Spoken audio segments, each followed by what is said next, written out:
Hello friends, welcome to my channel দীপ্তির পৃথিবী। আজ আমি আবার নতুন একটি গল্প নিয়ে হাজির হলাম। গল্পটি ভালো লাগলে লাইক এবং কমেন্ট করবেন এবং আমার চ্যানেলে নতুন এসে থাকলে চ্যানেলটিকে সাবস্ক্রাইব করে আমার পাশে থাকবেন। 5 বছর আগের ঘটনা। আমি তখন পড়াশোনার জন্য মুর্শিদাবাদের বহরমপুর শহরের একটি মেসে থাকতাম।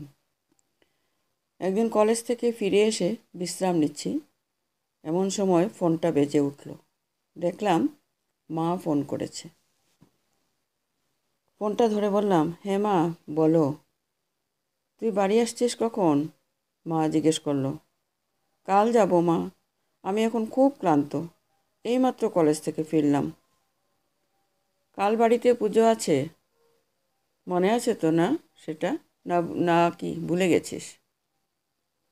পুজো তো কালকে, তবে আজকে কি করব? পুজোর আগে অনেক কাজ থাকে। তোর বাবা একা আর কত দিক সামলাবেন বল? তুই থাকলে ওনার ভালো লাগবে। তাছাড়া ঠাকুরমশাইয়ের কাল খুব তাড়া আছে।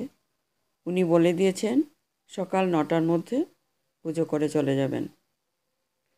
এই ঠাকুরমশাই হলেন রতন চট্টোপাধ্যায়। এককালে তান্ত্রিক হওয়ার জন্য অনেক জায়গায় ঘুরে বেরিয়েছেন, কিন্তু শেষ পর্যন্ত সংসার জীবনের আকর্ষণের কাছে হার মেনে বর্তমানে পুজো ও জ্যোতিষবিদ্যা নিয়ে ব্যস্ত থাকেন। আমি আর কথা বাড়ালাম না, বললাম আচ্ছা, আসছি। তখন বুঝতে পারিনি কোনো ভয়াবহ বিপদ আমার জন্য অপেক্ষা করছে। সেটা জানা থাকলে কোনো মতেই সেদিন বাড়ি যেতাম না। এই অবেলায় কোনো গাড়ি পাওয়া যাবে না। তাছাড়া আকাশে মেঘ ঘন কালো হয়ে আসছে, যে কোনো সময় বৃষ্টি শুরু হয়ে যাবে। তাই আর দেরি না করে সাইকেল নিয়ে বেরিয়ে পড়লাম। মোটে 15 কিলোমিটার পথ। মাঝখানে গঙ্গা পার হতে হয় নৌকা করে। নৌকা থেকে নেমে খুব জোরে সাইকেল চালানো শুরু করলাম। মনে হচ্ছে যে কোনো সময় বৃষ্টি শুরু হবে। গ্রামে ঢোকার রাস্তায় একটা শ্মশান পড়ে। এককালে এই শ্মশানের খুব বদনাম ছিল।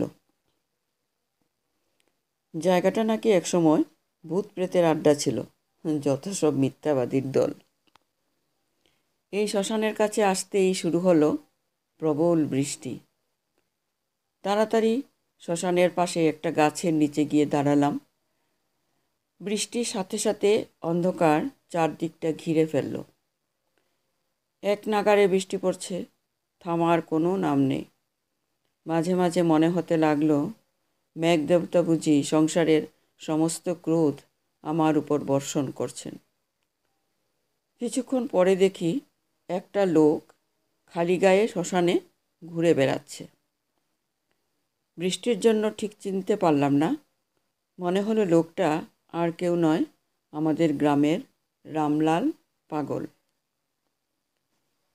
আমি তাকে গলা হাঁকিয়ে বললাম, রামলাল, বৃষ্টিতে ভিজছো কেন? এখানে এসে গাছের নিচে দাঁড়াও। রামলাল কোনো জবাব দিল না। এক মনে সে কিছু খুঁজছে। শ্মশানের পোড়ানো চিতাগুলো খুঁটিয়ে খুঁটিয়ে দেখছে। একটা দেখা হয়ে গেলে আরেকটা, তারপর আবার আরেকটা। গায়ের লোম ক্ষণে ক্ষণে খাড়া হয়ে যাচ্ছে। ঠিক বুঝতে পারলাম না এর জন্য কে দায়ী, ভয় না ঠান্ডা বাতাস। মাঝে মাঝে মনে হচ্ছে এই বুঝি শ্মশানের মাটি ফেলে একটা কঙ্কালের হাত বেরিয়ে এসে আমার পা টেনে ধরবে। আশঙ্কাটা ক্রমশ বেড়েই চলছে। এমন সময় পাশে কেউ থাকলে মনে একটু সাহস পাওয়া যেত। রামলাল, ও রামলাল, ওখানে কি করছো? এখানে এসো। রামলাল আবার নিরুত্তর। আমার মনে হলো পাগলরা বোধহয় কালা হয়, তা না হলে এত বড় ডাকার পরেও শুনতে পাবে না। আবার তাকে নিরীক্ষণ করা শুরু করলাম। এরপর রামলাল একটা সদ্য পেরোনো চিতার পাশে দাঁড়িয়ে গেল। এখনও চিতা থেকে ধোঁয়া বেরোচ্ছে। সে আর নড়ল না, মনে হয় যা খুঁজছিল তা পেয়ে গেছে।